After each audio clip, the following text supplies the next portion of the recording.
What's up, guys? I hope that you're doing well. I'm doing well. But besides that, we're here to announce that our iPhone 12 rugged case with MagSafe is finally available. As you can tell, it's the same classic build as our previous models. We got our Horween leather on the back side, TPU bumper on the side, and the microfiber lining on the inside. And as you can tell, there's this circle here.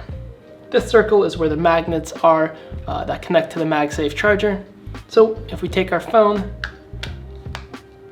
snap it in the case, take our MagSafe charger, you can tell it charges.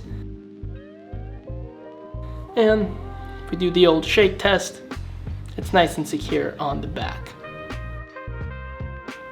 A couple notes, because of the Horween leather that we use and how it develops a patina over time, if you frequently use your MagSafe charger, you may notice a slight patina ring on the back side of the case. That's completely normal.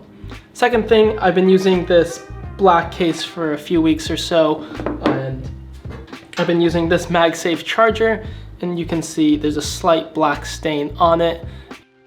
But if this is a problem for you, if you don't like that, we have a couple lighter options in our phone cases. We have our rustic brown and our natural leather. If you're interested in one of these cases, you could go to the link below in the description and pick one up there. Don't forget to like this video, and as always, don't forget to subscribe for all things Nomad. Thanks, guys.